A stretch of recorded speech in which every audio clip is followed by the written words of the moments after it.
నమస్కారం friends. So నేను పెట్టిన టైటిల్ ప్రకారం ఇది తీన్మార్ మల్లన్న ఇది ఆయన కాంగ్రెస్ ఎమ్మెల్సీ అని చెప్పుకుంటాడు ఏదో కానీ ఆయనకు పదవి కావాలి, కాంగ్రెస్ కండవ కప్పుకున్నాడు కాబట్టి ఆ మాత్రం ఎమ్మెల్సీ గెలిచిండు. కానీ గతంలో ఉత్తమ్ కుమార్ రెడ్డి గారి మీద పోటీ చేసిండు హుజూర్ నగర్ లో. ఎన్ని వచ్చినాయి తీన్మార్ మల్లన్నకి?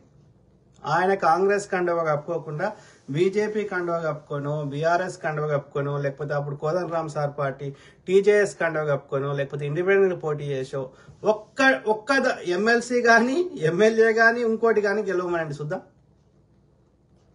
చెప్పండి, ఏది గెలిచే సత్తా ఎక్కడ లేదు. ఎంతసేపు ఒక యూట్యూబ్ ఛానల్ పట్టుకొని రెచ్చగొట్టుడు తప్ప, కులాల మధ్య కుంపటి పెట్టుడు తప్ప, ఒక స్ట్రాటజీ తోటి నిజంగా బీసీల కోసం కొట్లాడతాడా? మళ్ళా అట్లన్నా కొట్లాడిండా తీన్మార్ మల్లన్న? పోనీ బీసీల కోసం ఇప్పుడు బీసీలకు టికెట్లు ఇవ్వాలంటే ఇచ్చినాం.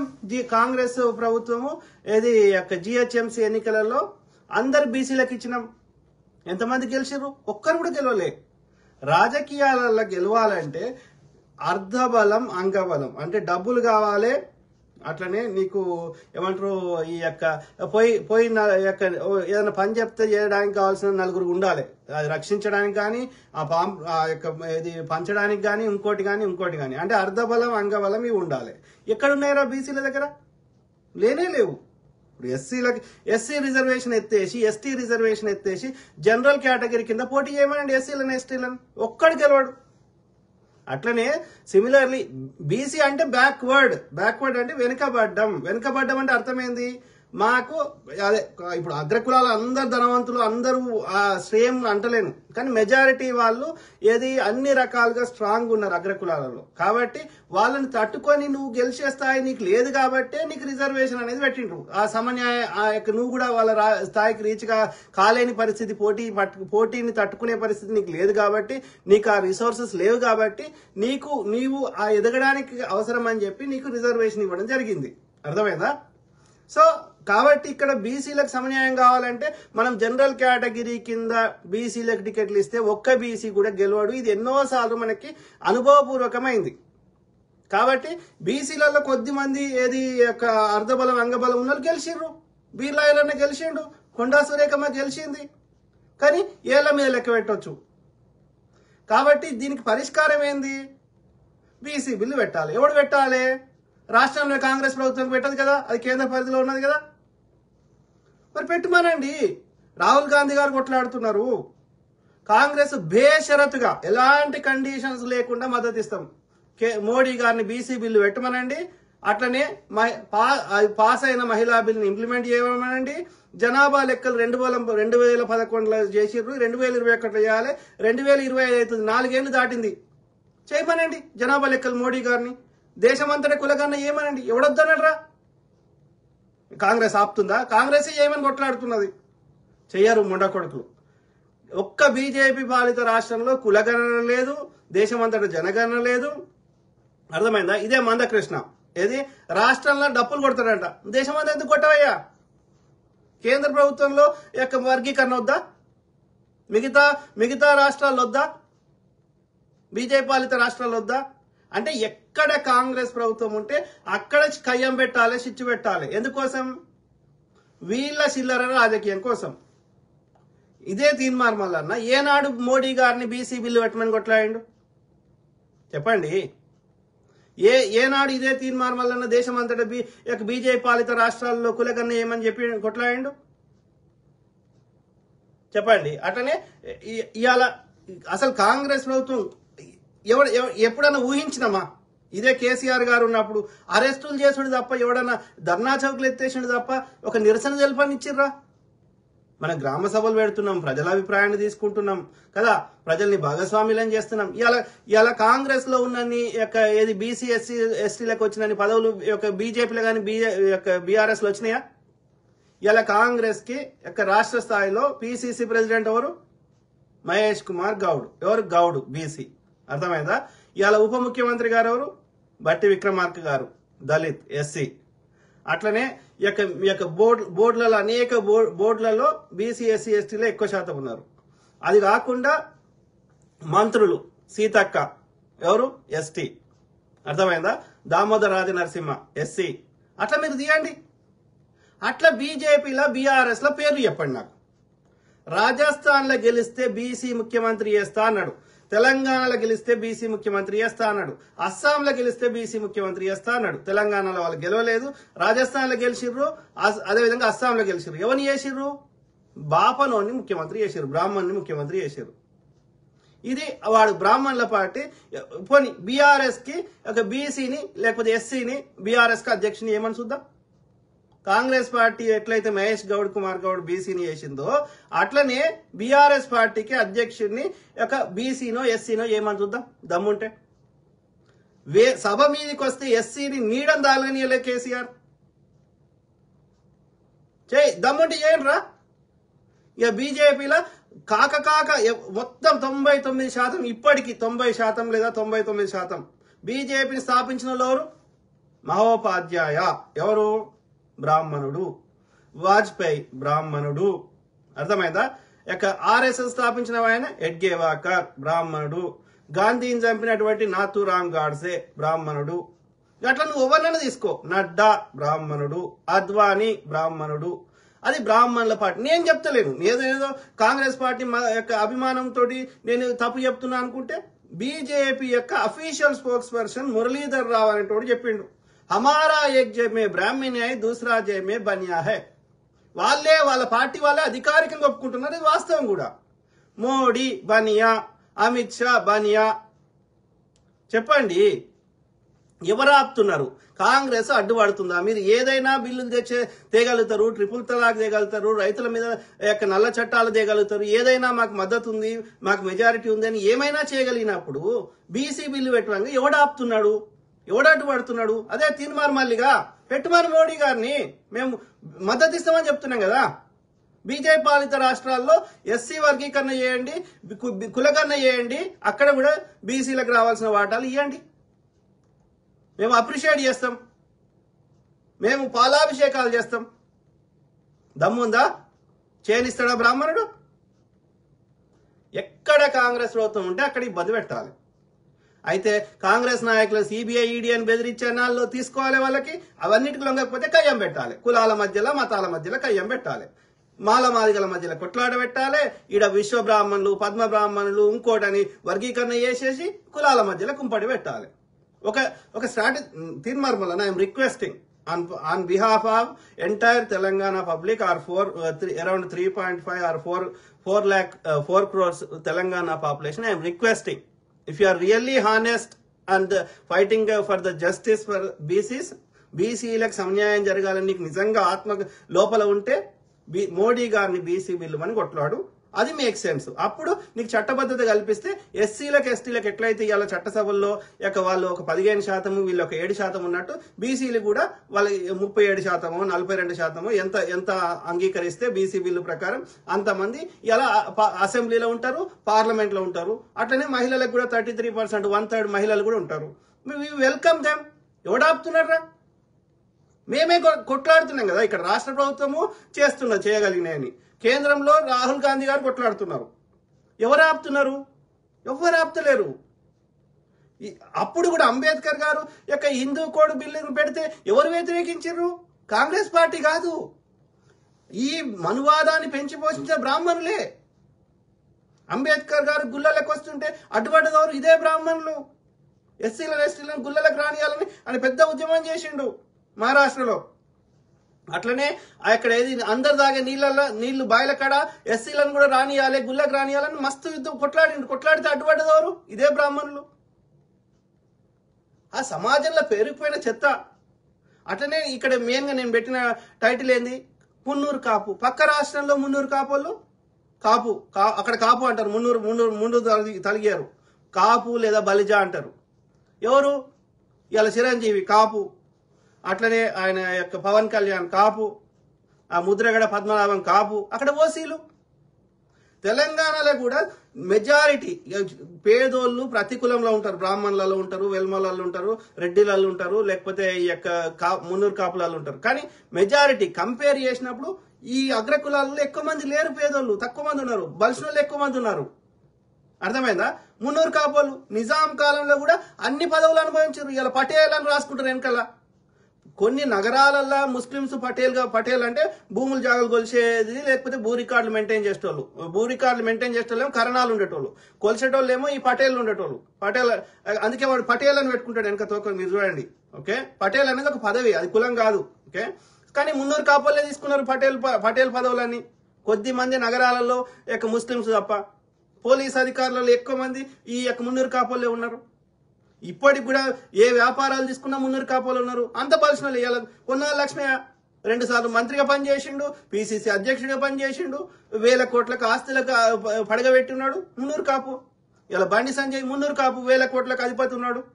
ఇలా బండి సంజయ్ కాదు, ఆయన పేరేంది, నిజామాబాద్ ఎంపీ గుండు అరవింద్, ఆయన మున్నూరు కాపు.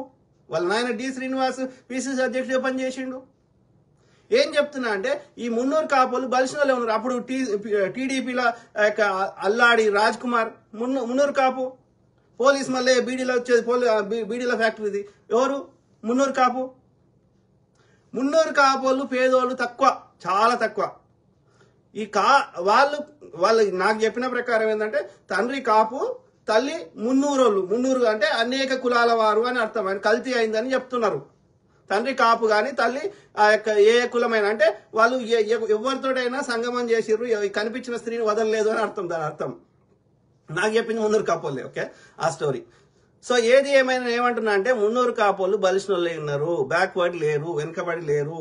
కాబట్టి వీళ్ళని బీసీలకు వెళ్ళి తొలగించాలి. ఎందుకంటే బీసీలకు రావాల్సినటువంటి అన్ని పదవులు ఏ పార్టీలైనా, కాంగ్రెస్ అయినా, బీజేపీ అయినా, టీడీపీ అయినా, ఇంకో పార్టీ అయినా మున్నూరు కాపోలే తీసుకుంటున్నారు.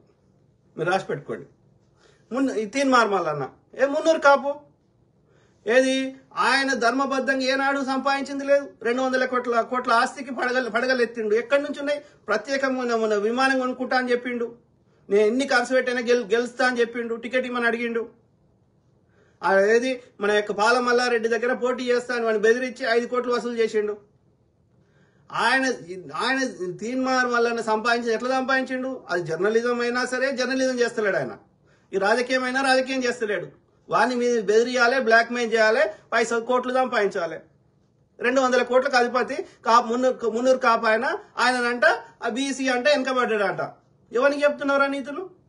ఓ షాల్ ఆయన ఉన్నాడు, ఓ సాకల ఆయన ఉన్నాడు, ఓ మంగళ ఆయన ఉన్నాడు, ఓ గౌన్ల ఆయన ఉన్నాడు, ఇంకా మోస్ట్ బ్యాక్వర్డ్ ఎంబీసీ కింద ఒక కట్క ఆయన ఉన్నాడు. గాళ్ళు బీసీలు అంటే చేనేత కార్మికులు ఉన్నారు. సిరిసిల్ల గోదాంపద గొడగొడి ఎడుతున్నారు. ఏది ఆ యొక్క చీరలది నేతకి ఏమైనా ఇస్తే మేము బతుకుతామని చెప్పి మొత్తం బక్క చిక్కి ఉంటారు. ఇంత మొగోళ్ళు అయితే ఆ యొక్క చేనేత చేసేటోళ్ళు కింది ఒకటే లుంగి కట్టుకుంటారు, పైన అయితే వస్త్రమే లేని పరిస్థితులు ఉన్నారు. గాళ్ళు అంటారు బ్యాక్వర్డ్ అంటే. వాళ్ళు పైసల పరం కట్టుకోలేరు, ఇంకోటి కట్టుకోలేరు. అట్లా అనేక కులాలు ఉన్నారు. బలిసిన మున్నూరు కాపోలు ఏడున్నారా? చూపెడతా. బక్క చిక్కిన చాలా ఎన్నో, సాకలాయనో, మంగళాయన చూపెడతా పదా. కట్కాయనో మున్నూరు కాపోడు ఏడున్నారా? అన్ని బలిసినోడే ఉన్నాడు. మా ఇంటి పక్కకు ఉంటాడు, నీరజ్ అని ఉంటాడు వాడు, ఓకే. నిజామాబాద్ వాడాడు. వానికి ఒక ఎన్నో ఎకరాలు ఉన్నాయి. 20, 30, 50, 100 ఎకరాలు ఉన్నాయి. అవి కాకుండా బర్రెలు ఉన్నాయి 50, 100. పాల వ్యాపారం చేస్తాడు వాళ్ళ అయ్యా. పాలు ఓ స్వీట్ షాప్ వానికి ఇస్తే నెలకు 1 లక్షనో 2 లక్షలు వస్తాయి. మళ్ళీ ఈడ సాఫ్ట్వేర్ ఇంజనీర్ వాడు మళ్ళీ బీసీ అని వాడు చెప్పుకుంటే నేను ఏం చెప్పాలి అంటే, కాదు మేము కాపోలం అంటాడు. మరి కాపోడు అన్నాక మళ్ళీ బీసీ ఎన్నింటికి వెళ్ళి వచ్చిందిరా. కాబట్టి నేను ఏమంటున్నా అంటే ఈ మున్నూరు కాపోని బీసీలకు వెళ్ళి తీసేస్తేనే బీసీలకు న్యాయం జరుగుతుంది. లేకపోతే ఆ యొక్క బీసీలకు రావాల్సిన రేపు ఎమ్మెల్యేలు కానీ పదవులు కానీ అన్ని మున్నూరు కాపోలే దొప్పుకుపోతారు. అది ఏ పార్టీ అయినా సరే గుర్తుపెట్టుకోండి. అర్థమైందా? సో అది కాకుండా వాడు ఒవ్వడు మళ్ళీ కుట్రలు కుతంత్రాలే. రెడ్డిలో అంత కుట్రలు చేయరు. ఈ యొక్క ఏమంటారు, ఈ మోసం చేసుడు ఉండదు. వాడు కొట్లాడినా ధర్మంగా కొట్లాడతాడు, చెప్పి కొడతాడు. కానీ గిట్లా ఈ నోరు తెరిచి అబద్ధాలు ఆడి కుట్రలు చేయడు. అర్థమైందా? వాళ్ళకి ఎంతో కొంత ప్రజల మీద ప్రేమ ఉంటది. వాళ్ళకి రెడ్డి సాబ్ అన్ని గౌరవం ఇస్తే చాలు, అంతే ఉబ్బొంగిపోతారు. కానీ ఎప్పుడు కానీ మీరు చరిత్రలు ఇప్పుడు కాదు, మీరు సాయుధ పోరాటం తీసుకోండి, ఎక్కడ పోని ఇప్పటి గ్రామాల్లో పోని ఒక నియమ నిబద్ధతతోటి ఒక జాలి హృదయంతో ఉంటారు రెడ్డిలు. మీరు చూడండి, ఓకే. కానీ ఈ మున్నూరు కాపోడు అట్లా లేడు. నోరు తెరిస్తే అబద్ధాలు, కుట్రలు, కుతంత్రాలు. నమ్మలేం. ఆలోచించండి మిత్రులారా, ఓకే. సో ఒక సిస్టమేటిక్ కొట్లాడు, ఒక బీజేపీని ప్రశ్నించారు. వాడు బీజేపీ తోటి కుమ్మక్కండి. వాడు కాంగ్రెస్ లకి రాలేవాడు. ఎవడు తీసుకొచ్చిండో, ఎందుకు తీసుకొచ్చిండో, లేకపోతే ఆ కుట్ర ప్రకారం జరిగిందో గాని వాడు కుట్ర చేసిండు. ఎందుకంటే వాడు బీజేపీ కండువ కప్పుకొని ఒరితే తిడితే ఎవడు పట్టించుకోడు. కాంగ్రెస్ కండువ కప్పుకొని కాంగ్రెస్ ని తిడితే పట్టించుకుంటారు. కాబట్టి కాంగ్రెస్ నాశనం చేయడానికి, లేకపోతే కాంగ్రెస్ ఉన్న కాంటాక్ట్లు కావడానికి వాడు కాంగ్రెస్ కండువ కప్పుకున్నాడు, కాంగ్రెస్ నాశనం చేయడానికి తప్ప వాడు కాంగ్రెస్ ఐడియాలజీకి సంబంధం లేనివాడు, వాడు ప్రజల మీద ప్రేమ లేనివాడు. అర్థమైందా? ఆలోచించండి. ఓకే, సో అట్లనే ఇప్పుడు 44% ఏది మనం జనాభా లెక్కల ప్రకారం ఇప్పుడు హైదరాబాద్ అనే కాస్మోపాలిటన్ సిటీ. హైదరాబాద్ కాస్మోపాలిటన్ అన్నప్పుడు ఆంధ్రోడు వస్తాడు, ఉత్తర భారతదేశం వస్తాడు, ఒరిస్సా వాడు వస్తాడు, ఇంకోటి వస్తాడు. అలా బీసీలు ఎంతమంది ఉంటారో మనకు తెలియదు కదా. కాబట్టి పట్టణాలలో వచ్చే ఆ యొక్క సంఖ్యకి గ్రామీణ ప్రాంతాల్లో వచ్చే సంఖ్యకి తేడా ఉంటుంది.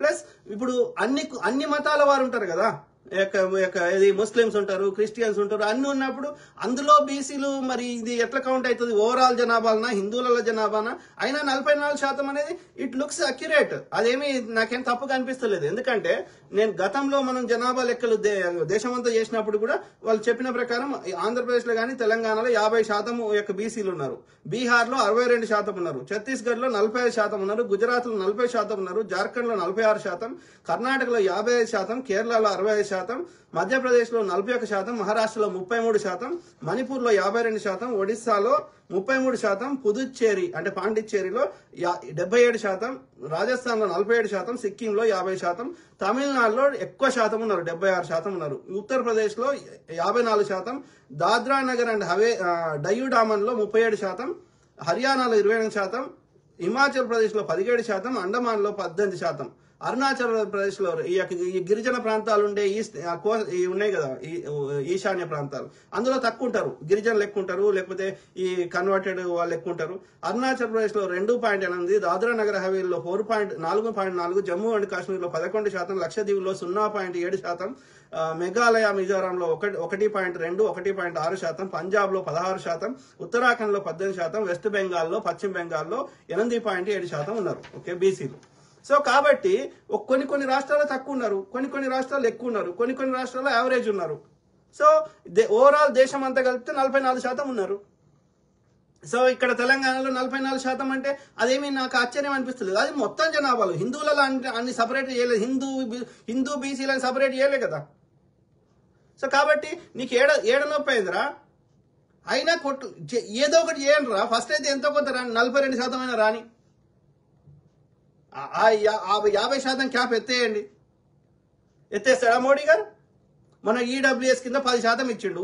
ఉన్న బ్రాహ్మణులు ఎంతమంది? 3% ఉన్నారు, 3% 1% ఉన్నారు. ఆ 1% అని 10% ఇచ్చిండు. ఆ 10%లో ఎవడు అవి ఫుల్లే అవుతలేవు. మళ్ళీ వాడు ఏం కండిషన్ పెడతాడు? బీసీ జనరల్ కేటగిరీ అంటాడు. జనరల్ కేటగిరీ అని బీసీ ఎస్సీ ఎస్టీలో మళ్ళీ జనరల్ కేటగిరీ కింద తీసుకోవద్దంట. అంటే అర్థమైంది? 50% అగ్రకులాలకి ఇస్తాడు అన్నట్ట. దీన్ని ఈడబ్ల్యూఎస్ మీద కొట్లాడతాడా? మళ్ళన్న బీజేపీ తోడు కొట్లాడు, కాంగ్రెస్ మీద బురదాలుడు తప్ప. Same thing with Manda Krishna Madiga. Okay, వీళ్ళకి ఏం లేదు. నేను గమనించింది మందకృష్ణ మాదిగ అయినా, ఆర్ కృష్ణయ్య అయినా, లేకపోతే ఈ తీన్మార్ మల్లనైనా వీళ్ళకి రావాల్సిన చిల్లర వస్తే చాలు, గంతే. ఎవడు బీసీ ఏడదొచ్చినా, ఎస్సీ ఎవడు ఏడదొచ్చినా, మాదిగలు ఏడదొచ్చినా, మంగళోళ్ళు ఏడదొచ్చినా వాళ్ళకి బాధ కాదు. అర్థమైందా? లేదు అంటే మందకృష్ణ మాదిగ గారు 30 ఏళ్ల నుంచి కొట్లాడిన ఇంకా వర్గీకరణ కదా. రైతులు ఉద్యమాలు చేసి గంత మొండోడైనటువంటి, నిరంకుశమైనటువంటి వాడైనటువంటి, తన దోస్తు కోసం ఏమైనా దేశాన్ని అమ్ముతున్నటువంటి మోడీ గారు నల్ల చట్టాలు వెనుక తీసుకుని 700 మంది చచ్చిపోయినా కానీ కొట్లాడితే వచ్చింది, వెనుక తీసుకున్నాడు. అంత దుర్మార్గుడు. సుప్రీంకోర్టు తీర్పు ఇచ్చినా గానీ, జల్లికట్టు అది బ్యాన్ చేయమని అన్నా గానీ, తమిళనాడులో అందరూ రోడ్ల మీదకి వచ్చి కొట్లాడితే ఆ సుప్రీంకోర్టు కూడా వాపసు తీసుకున్నది. ఓకే, అట్లా తెలంగాణ ప్రజలందరూ కొట్లాడితే ఏది ఎంతమంది ఆంధ్రలో అడ్డుపడ్డా సరే తెలంగాణ ఇచ్చిర్రు. మరి అన్నప్పుడు ఈ మందకృష్ణ మాదిగ జెన్యూన్ కొట్లాడుంటే ఎప్పుడో వచ్చేది వర్గీకరణ. ఇప్పటికి కూడా రాష్ట్ర ప్రభుత్వం ఏమో చేయమని అంటున్నాడు కానీ కేంద్ర ప్రభుత్వం కాదు, ఎక్కువ శాతం ఏడుంటాయి ఉద్యోగాలు, ప్రభుత్వ ఉద్యోగాలు కేంద్ర ప్రభుత్వంలో ఉంటాయి. మరి కేంద్ర ప్రభుత్వంలో వర్గీకరణ వద్దా? ఇలా ఐఏఎస్లు అధికారులు ఇవన్నీ ఎక్కడ ఉంటాయి? కేంద్ర ప్రభుత్వ అధీనంలో ఉంటాయి. కేంద్రానికి కేంద్రంలో ఉన్న అన్ని శాఖలలో పదవులు ఉంటాయి కదా.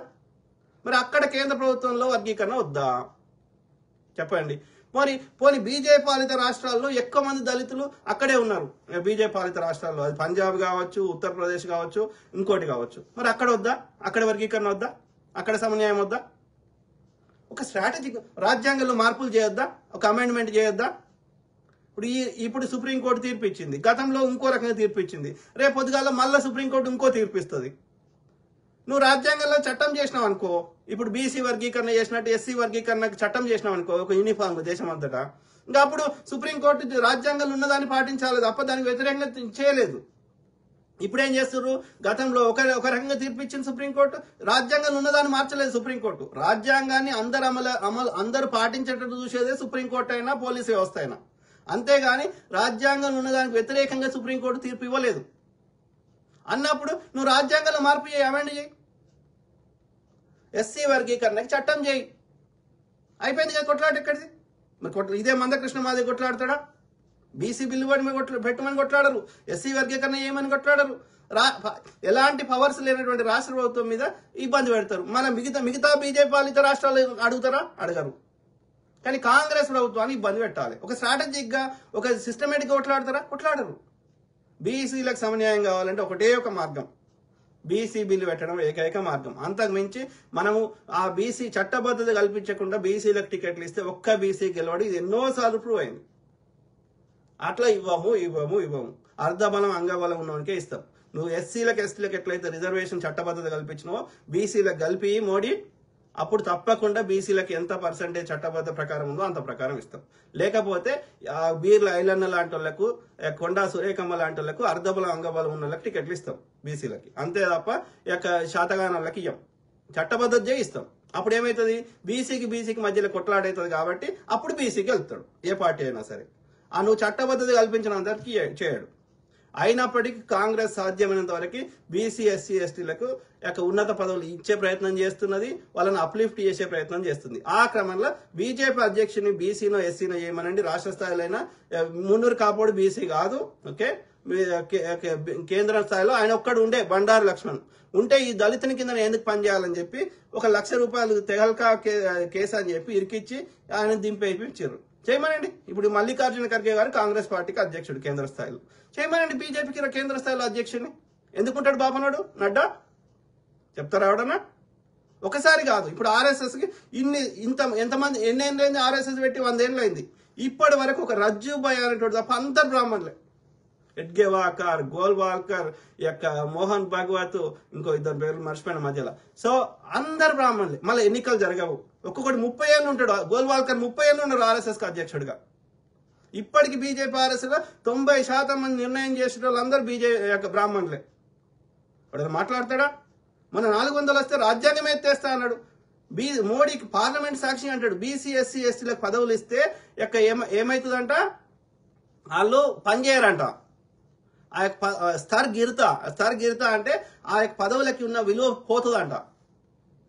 ఇక గుళ్ళల్లో అయితే ఇక మనని బ్రాహ్మణుడు తప్ప వేరే వాడు బీసీ ఎస్సీ ఎస్టీలు వాళ్ళు డాక్టర్లు కావచ్చు, ఇంజనీర్లు కావచ్చు, ఇక సైంటిస్టులు కావచ్చు, కానీ వాడు ముక్కుతోటి చెప్పేటువంటి ఆ యొక్క వాడి యొక్క అది కూడా మళ్ళీ తెలుగులో చెప్పడం ఉండకూడదు, సంస్కృతంలో చెప్తాడు. ఎవరికి అర్థం కాకుండా చెప్తాడు. ఎందుకని వాళ్ళు ఉన్నటువంటి వివక్షను పెంచి పోషించేటి మన సామాన్యులకు అర్థం కావద్దు. ఎందుకు చెప్పదు? తెలుగులో చెప్పు మంత్రాలు, తెలుగులో మంత్రాలు చెప్పు. బీసీ ఎస్సీ ఎస్టీలు కూడా ఆ యొక్క గుళ్ళ పూజారి కానీ అప్పుడు సమన్యాయం వస్తుంది. అంటే నేను చెప్తున్నా, పొద్దుగాలేసి వివక్ష చెప్తారు, ఈ డే టు డే ఇవేవి మాట్లాడరు ఈ దరిద్రులు. కానీ కాంగ్రెస్ పార్టీ ఉండకూడదు. కాబట్టి కాంగ్రెస్ పార్టీ దగ్గర పైసలు లేకుండా చేయాలి. కాంగ్రెస్ పార్టీ నాయకులను సిబిఐ ఈడీ అని బెదిరించి తీసుకోవాలి. ఇవన్నీ కాకపోతే కులాల మధ్యలో మతాల మధ్యలో కొట్లాట పెట్టాలి. ఒక స్ట్రాటజిక్ తోటి ఒక బిల్లులు పెట్టి ఒక చట్టబద్ధత కల్పించాం. ఇవాళ టాప్ 10 ఫోర్స్ లిస్ట్ లో భారతదేశం లేదు. టాప్ 10 ఇన్ఫ్లుయెన్షియల్ దేశాల్లో భారతదేశం లేదు. మరి విశ్వగురువు ఇంత చేస్తే ఉండాలి కదా. అంటే మనం పొద్దుగా లేస్తే వాట్సాప్ లో చెత్త నింపుతాం. ఇలా $1కి $87 అయింది. అంటే ఎంత నీచానికి దిగజారుతున్నాం, ఎంత కిందికి పోతున్నాం. అన్ని ఇండెక్స్లలో అన్నిట్లలో 160 దేశాలు 190 దేశాలు ఉంటే 141 స్థానం 161 స్థానం ఉంది భారతదేశానికి. ఎందుకైతుంది? భారతదేశంలో అన్ని ఉన్నాయి, సంపద ఉంది, అన్ని ఉన్నాయి, కానీ కొద్ది మంది చేతులు ఉన్నాయి. అందరి చేతులు లేకుండా చేస్తున్నారు. ఎవడు చేస్తున్నాడు ఇది? గదే బ్రాహ్మణుడు చేస్తున్నాడు, గదే బీజేపీ చేస్తున్నాడు. కాంగ్రెస్ హయాంలో లేకుండే ఇండియా డాక్టర్ మన్మోహన్ సింగ్ హయాంలో fastest growing economy in the world అని ప్రపంచ దేశాలు ముక్కునే వేసుకొని చూసినాయి. వాళ్ళు 3% అట్లా పెరిగితే 9% పర్సెంటేజ్ పెరిగింది ఒక ప్రతి సంవత్సరం.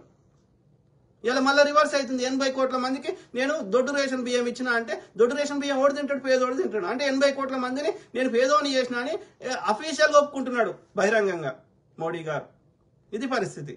Very unfortunate, very unfortunate. ఇవేమి మాట్లాడు, డే టు డే సమస్యలు మాట్లాడు తీన్మార్ మల్లన్న. కేంద్ర ప్రభుత్వం గురించి ప్రశ్నించారు.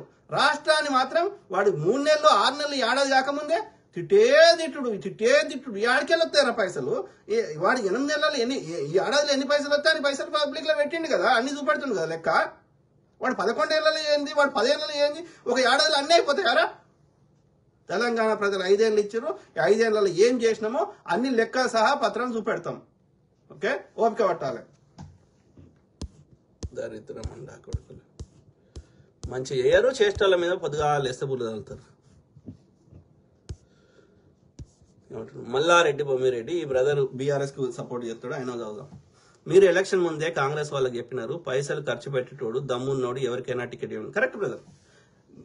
అంటే నీకు రిజర్వేషన్ ఇచ్చేదాకా ఎస్సీలకు ఎట్లయితే రిజర్వేషన్ అమలు చట్టబద్ధత కల్పించారో డాక్టర్ బాబాసాహెబ్ అంబేద్కర్ గారి కృషి వల్ల అప్పుడున్న కాంగ్రెస్ లో ఉన్న పెద్దలు డాక్టర్ బాబాసాహెబ్ అంబేద్కర్ గారిని గౌరవిస్తూ అందులో న్యాయం ఉంది కాబట్టి అప్పుడున్న పెద్దలందరూ కలిసి చట్టబద్ధత చేయడం వల్ల ఎస్సీలకు 15%, ఎస్టీలకు 7.5% చట్టసభల్లో వాళ్ళకి అలా మనం చూస్తున్నాం. ఒక 20 ఇప్పుడు మన దగ్గర ఎంత 20 మంది ఏమో ఉన్నట్టున్నారు కదా ఎస్సీ ఎమ్మెల్యేలు. అట్లనే ఎస్టీలు కూడా 7 ఎంతమంది, నా కరెక్ట్ నంబర్ నోటి గుర్తులేదు. సో 7.5%. అట్లా బీసీలు కూడా ఉంటారు. ఎప్పుడు ఉంటారు? బీసీ బిల్లు పెట్టు 42%. ఎస్సీలకు ఎస్టీలకు ఎట్లయితే రిజర్వేషన్ చట్టబద్ధత కల్పించినామో, రాజ్యాంగం అమెండ్ చేసినామో ఇది కూడా ఇస్తాం. అట్లా కాకుండా ఇస్తే గెలువము ఎన్నోసార్లు ప్రూవ్ అయింది. ఇవాళ రాజకీయాలు జనరల్ కేటగిరీలో గెలవాలంటే ఒక ఎమ్మెల్యే గెలవాలంటే 50 నుంచి 100 కోట్లు ఖర్చు పెట్టుకోకపోతే గెలిచే పరిస్థితి లేదు. ఓకే, అనేక ఖర్చులు ఉంటాయి, బహిరంగ సభలకు మీటింగ్లు ఉంటాయి, మళ్ళీ ఇవన్నీ కాకుండా మళ్ళీ వంచాలి. ఇలా మొన్న ఈటల రాజేందర్ రేపనంగా ఎన్ని వంచిండు, సికింద్రాబాద్ కిషన్ రెడ్డి ఎన్ని వంచిండు ఎంపీ ఎన్నికలకి నాకు తెలిసి ఒక 200 కోట్లే వంచిండు. అర్థమైందా? ఒక్కొక్కరికి ఇంకా ఎంపీ కదా 4-5 అసెంబ్లీ నియోజకవర్గాలు కలిపితే ఒక ఎంపీ నియోజకవర్గం అవుతుంది. ఒక్కొక్కరికి 2,000 ఇచ్చిండు రేపనంగా. లేకపోతే వాళ్ళ రిపోర్ట్లు ఏమొచ్చినాయి, గెలవని చెప్పారు. గెలవని చెప్తే అప్పుడు వంచిండు ఈటల రాజేందర్, పంచితే గెలిచిండు. ఈ కిషన్ రెడ్డి అయినా అదే పరిస్థితి, ఈ ఈటల రాజేందర్ అయినా పరిస్థితి. మరి 200 కోట్లు ఖర్చు పెట్టి ఇప్పుడు గెలుతామో లేదో తెలియకుండా కానీ 200 కోట్లు ఖర్చు పెట్టి పారవోసుకునే స్థాయి ఎవరికి ఉంది? ఏ బీసీకి ఉంది? లేనప్పుడు టికెట్ ఇస్తే ఎట్లా గెలుస్తాం? గెలవం. అంత ఈజీ కాదు. ఇవాళ కరీంనగర్లో ఇచ్చినాం ఆయనకి, ఏంది ఇంకా అగ్రకులం ఆయనకి ఇచ్చినాం వెలచాల అనటానికి. ఎడ గెలిచినాం? పైసలతో రాజకీయం అయిపోయింది. కాబట్టి ఇప్పుడు ఎస్సీలు గెలిచిర్రు. ఆయన పేరేంది తుంగతుర్తిలో ఆయన పేరేంది సామెల్కి ఇచ్చినాం, గెలిచిండు. తక్కువ ఖర్చు దాదాపు కొన్ని లక్షలలో గెలిచిండు. ఎందుకు లక్షలు ఖర్చు పెట్టినా గెలిచిండు? ఎందుకు గెలిచిండు? అది రిజర్వ్డ్ సీట్ కాబట్టి. నీకు బీసీలకు రిజర్వేషన్ కలిపి తప్పకుండా 5-10 లక్షలు ఖర్చు పెట్టుకుని 50 లక్షలు ఖర్చు పెట్టుకుని గెలుస్తాడు. కానీ జనరల్ కేటగిరీలో 200 కోట్లు ఖర్చు పెట్టుకునే స్థాయి ఏ బీసీకి ఉంది? చాలా తక్కువ మంది. అదే చెప్పిన కదా, బీర్లాయల్ అన్న లాంటి వాళ్ళకి, లేకపోతే ఈర్లపల్లి శంకర్ అన్న లాంటి వాళ్ళకి, లేకపోతే కొండా సూర్యకమ్మ లాంటి వాళ్ళకి, వాళ్ళకి రియల్ ఎస్టేట్ దందాలు చేసుకుని కొన్ని బాగానే సంపాదించుకున్నారు కాబట్టి వాళ్ళు ఖర్చు పెట్టారు, గెలిచారు. మిగతా వాడు ఏబీసీ వాడికి చెప్పండి ఎంతమంది ఉన్నారు? పెట్టమనండి. 100-200 కోట్లు ఖర్చు పెడతామనండి, బీసీలకే టికెట్లు ఇద్దాం. ఎవరికి ఇస్తే ఏమైంది? కాంగ్రెస్ పార్టీ అధికారం వస్తుంది, వాళ్ళు ఎవడొస్తుంది? ఎవరికైతే ఏం లేదు కదా. అవును బ్రదర్, అన్ని కామెంట్లు పెడతా బ్రదర్. సదార్ సింగ్ నేను ఏది పెడితే దాని కింద గిట్లనా వంక ఎడ్డించినట్టు పెడతాడు ఈ సదార్ సింగ్ బ్రదర్. అని బీజేపీ సపోర్ట్ చేస్తాడేమో కానీ ఎవరికైనా చేసుకో, అది తప్పు, నేనేం తప్పు అట. కానీ ప్రతిదానికి వాళ్ళు ఎంత మంచిగా చెప్పినా, ఎంత న్యాయంగా చెప్పినా, ఎంత రీసెర్చ్ చేసి చెప్పినా దాని కింద ఎడ్డించినట్టు కామెంట్ పెడతాడు. ఇప్పుడు పెట్టు, చదువుతా మీనింగ్ఫుల్ ఆన్సర్ ఇస్తా. నువ్వు కావాలంటే లైవ్ లో రా, నువ్వు కూడా ఏం చెప్తావు చెప్పు ప్రజలకి. నేను చెప్పింది కరెక్టా, నువ్వు చెప్పింది కరెక్టా, ప్రజలు నిర్ణయిస్తారు. అంతేగాని ఎవరు చూడనప్పుడు ఏదో ఎడ్డించినట్టు కామెంట్ పెడితే నేను డిలీట్ చేస్తాను. అది మేక్ సెన్స్ కదా. లేకపోతే ఎందుకు? నువ్వు న్యాయబద్ధంగా పెట్టు, ఉండని. నేను నిజంగా నేను చెప్పిన తప్పు ఉంటే ప్రూవ్ చేయి, ఉండని. ప్రజలు నిర్ణయిస్తారు నేను చెప్పిన తప్ప, నువ్వు చెప్పిన తప్ప. కానీ కావాలని ప్రతిదానికి ఎడ్డించినట్టు మాట్లాడుతా అంటే it does not make sense కదా. సో అది మిత్రులారా, మాట్లాడుతూనే ఉంటా, ప్రతి అంశం మీద అవగాహన చేస్తా. అది ఒక కుట్ర ప్రకారం తీన్మార్ మల్లన్న ఇలా పంపించారు. ఎందుకంటే ఆయన కాంగ్రెస్ అని ఇప్పుడు బక్క జడ్సన్ ఉండే, కాదు నిజంగా కాంగ్రెస్ ఇలా పొద్దుగాలేస్తే కాంగ్రెస్ ని తిడుతున్నాడు, కాంగ్రెస్ ని ఇది చేసిండ్రు అది చేసిండ్రు అంటాడు. పొన్నాల లక్ష్మయ్య తిడుతున్నాడు కాంగ్రెస్ ని పొద్దుగాలేస్తే, ఆయన పేరేంది శ్రవణ్ దాస్ తిడుతున్నాడు. మరి నీకు నిజంగా కాంగ్రెస్ ఐడియాలజీ నచ్చినోడివి, కాంగ్రెస్ అంటే చెడ్డది అన్నప్పుడు 15 ఏళ్ళు 20 ఏళ్ళు 30 ఏళ్ళు కాంగ్రెస్ లో ఉంటారా ఎవడన్నా? ఇదే పొన్నాల లక్ష్మయ్య గారు తీసుకుందాం ఎగ్జాంపుల్. ఆయన అమెరికాలో చదువుకొని మాస్టర్ చేసి ఇక్కడ సైంటిస్ట్ గా ఆ యొక్క పనిచేసి తర్వాత ఉన్నత పదవులు ఇక్కడ సంపాదించుకొని, అంటే టాలెంటెడ్ పర్సన్, గుడ్ మంచి విజ్ఞానం ఉన్నది, తెలివి కల్లోడు, అంటే ప్రతిదాన్ని అవగాహన చేసుకుంటాడు, విశ్లేషిస్తాడు. సో ఇంత ఉన్నోడు అప్పుడు రాజీవ్ గాంధీ గారు ఏం చేశారంటే, ఈ యొక్క విదేశాల్లో ఉన్నటువంటి టాలెంటెడ్ పీపుల్, మీకు ఇంత టాలెంట్ ఉంది కదా అయ్యా, ఈడేం చేస్తారు జీతగాల లెక్క, మన భారతదేశంకి వచ్చి ఏమైనా మా ప్రభుత్వంలో పార్టిసిపేట్ చేయండి, నేను మీకు కావాల్సిన టికెట్లు ఇస్తా, అన్ని ఇస్తా రమ్మంటే, అప్పుడు గీతారెడ్డి గారు, పొన్నాల లక్ష్మయ్య గారు ఇట్లాంటి వాళ్ళందరూ వస్తే వాళ్ళకి గుర్తించి వాళ్ళని కాంగ్రెస్ పార్టీలో టికెట్లు ఇచ్చిర్రు, కాలక్రమేణా గెలిచిర్రు. 30 ఏళ్ళు ఉన్నాడు, పిసిసి ప్రెసిడెంట్ గా పనిచేసిండు, ఇది తెలంగాణ వచ్చినాక కూడా. సో తర్వాత ఇది ఐటీ శాఖ మంత్రిగా పనిచేసిండు, భారీ నీటిపారుదల శాఖ మంత్రిగా పనిచేసి లాస్ట్ లో ఆ యొక్క జనగామలో టికెట్ రాలేదు. ఎందుకంటే అక్కడ గ్రౌండ్ రిపోర్ట్స్ ప్రకారం ఎందుకంటే ఈనాడు గ్రౌండ్ లో ఉండకపోయేసరికి వాళ్ళ కోడలు మంచి టాలెంటెడ్ ఉంది, పేరుని మర్చిపోయాను. సో వాళ్ళ కోడలికి టికెట్ ఇస్తే నచ్చదు ఈయనకి పెద్దరికం పడిపోతుంది. నీ కోడలే కదా, మంది కాదు కదా, నీ కొడుకు భార్యనే కదా. సో నీ కోడలు పోటీ వస్తే నీకు నచ్చదు, ఎందుకంటే మామ పెద్దరికం పడిపోతుంది. సో కానీ పబ్లిక్ లో ఆమెకున్న క్రేజీ ఈయనకు లేదు. ఈయన చూసి ఈయన ఎందుకంటే ఆయన జనగామ పోయేది చాలా తక్కువ, ఎన్నికల ముందు ఏదో వస్తాడు కానీ గ్రౌండ్ లో ఉండడు. గ్రౌండ్ లో ఉండకపోతే ఎట్లా పట్టు పడతాయి కాబట్టి కాంగ్రెస్ టికెట్ ఇవ్వాలి. ఎవరు గెలిచే అవకాశం ఉందో ఆ ప్రతాప్ రెడ్డికో ఇంకొకరికో ఆయనకి ఇచ్చిర్రు.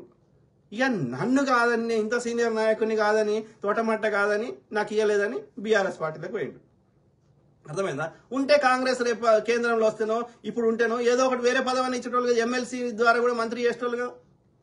అంటే నేను ఏం చెప్తున్నా ఇక్కడ ఓవరాల్ స్టోరీ అంటే, నీకు కాంగ్రెస్ ఐడియాలజీ నచ్చినప్పుడు 30 ఏళ్ళు ఎందుకుంటావు, అన్ని పదవులు అనుభవించి ఇవాళ కాంగ్రెస్ ని బయటకు వెళ్ళిపోయి నీకు పదవి రాకపోతే కాంగ్రెస్ ని తిడుతున్నావు అంటే అది నీ క్రెడిబిలిటీ, నీ విశ్వసనీయతనా లేకపోతే కాంగ్రెస్ పార్టీ విశ్వసనీయతనా? మంచి లేకపోతే వాడు ఉండడు కదా అన్ని రోజులు. నేను ఆయన అంటలేను. సో అంటే వాడు అనేది నేను జనరల్ క్యాజువల్ వచ్చింది, కానీ పొన్నాల లక్ష్మయ్య గారు సార్ని గౌరవిస్తూనే మాట్లాడుతున్నా. అంత పెద్ద సారు 80 ఏళ్ళకి వచ్చిండు. సో ఈ సారు కాంగ్రెస్ పార్టీ నచ్చకపోతే గిన్నేళ్ళు ఎందుకుంటాడు అని నేను అడుగుతున్నా. అంటే ఇక్కడ నేను ఏం చెప్తున్నా, వాళ్ళ స్వార్థమే ఉంది ఇక్కడ. వాళ్ళ కాంగ్రెస్ ఐడియాలజీ నచ్చింది కాబట్టే ఉన్నారు, కానీ ఐడియాలజీతో పాటు పదవులు కావాలి. ఈ పదవులు లేకపోతే వాళ్ళు ఫ్లేట్ ఫిరాయిస్తారా? ఇక్కడ అన్ని పదవులు అనుభవించి అలాగ పోయినాక ఇక రోజు పొద్దుగాలేసి తిడితే ఎవరు నమ్ముతారు? పక్క జడ్సన్ అన్న. సో 30 ఏళ్ళు 40 ఏళ్ళు కాంగ్రెస్ పార్టీ కోసం అహర్నిశలు కష్టపడి ఆయన ఆశించింది ఏదో, ఆయనకి బోర్డు ఎస్సీసీఎల్ చైర్మన్ చేస్తామంటే నచ్చలే. ఈ మంత్రి కావాలన్నాడు, మంత్రి ఆశించిండో ఇంకేం ఆశించిండో నాకు కరెక్ట్ తెలియదు. సో కానీ అది ఇవ్వకపోయేసరికి ఇస్తామన్నాం. అది ఇస్తామంటే అది కాదు, నా స్థాయి అది కాదు. రాజశేఖర రెడ్డి గారి హయాంలోనే నాకు ఎస్సీసీఎల్ కి చైర్మన్ ఆఫర్ చేసారు. అట్లాంటిది నాకు గదెందుకు అన్నాడు. అంటే ఏం కావాలి? మంత్రి కావచ్చు. ఓకే, మరి మంత్రి ఇవ్వాలంటే మరి ఆ స్థాయిగా ఇప్పుడు ప్రజలతోటి ఆ యొక్క ఒక ఇన్ఫ్లుయెన్స్ స్థాయిలో ఉండాలి, గెలవాలి. ఆ యొక్క ఎమ్మెల్యే టికెట్ ఆశించండు. సో ఏదో గానీ మొత్తం మీద ఇవ్వకపోయేసరికి పగ పెట్టుకొని పొద్దుగాలేస్తే కాంగ్రెస్ ని తిడుతున్నాడు. నేనేమంటున్నా, మీకు నిజంగా నచ్చకపోతే మీరు గన్నేళ్ళు ఉండకపోదురు. కాబట్టి కాంగ్రెస్ ఐడియాలజీలో తప్పులేదు, మీకు స్వార్థం ఎక్కింది కాబట్టి తిడుతున్నారు. కాంగ్రెస్ ఇంత పట్టించుకున్నారు కావచ్చు జడ్సన్ అన్నని. ఇప్పుడు రోజు తిడుతున్నాడు. ఎవడు పట్టించుకుంటుండు? తీన్మార్ మళ్ళీ గదే అవుతుంది. కాంగ్రెస్ కండో కప్పుకుంటే ఎమ్మెల్సీ గెలిచిండు. అంతకుముందు ఏది గెలిచిండు ఒక్కటి చెప్పండి. టీజేఎస్ కండో కప్పుకున్నాడు, ఎప్పుడు గెలిచిండు? బీజేపీ కండో కప్పుకున్నాడు, ఎప్పుడు గెలిచిండు? ఇండిపెండెంట్ పోటీ చేసిండు, ఎప్పుడు గెలిచిండు? మరి అంటే తిన్న తలలు ఉంచే రకాలు ఉన్నాయి ఇవి. దాంతో పాటు కాంగ్రెస్ లో పోయి కాంగ్రెస్ ని తిట్టురా, అప్పుడు వ్యతిరేకత వస్తుంది. అట్లా బీజేపీని మనం లేపుకుందామని వాళ్ళకి కుట్ర చేయించినట్టున్నాడు వాడు బీజేపీ వాడు. లేకపోతే ఆ బండి సంజయ్ గాడో లేకపోతే ఆ గుండు అరవింద్ గాడో. ఎట్లా కలుస్తుంది? కలవదు కదా. కాబట్టి ప్రజలు అన్ని గమనిస్తున్నారు, కర్రగాల్చి వాత పెడతారు. ఎవరేందో గ్రహిస్తూనే ఉంటారు.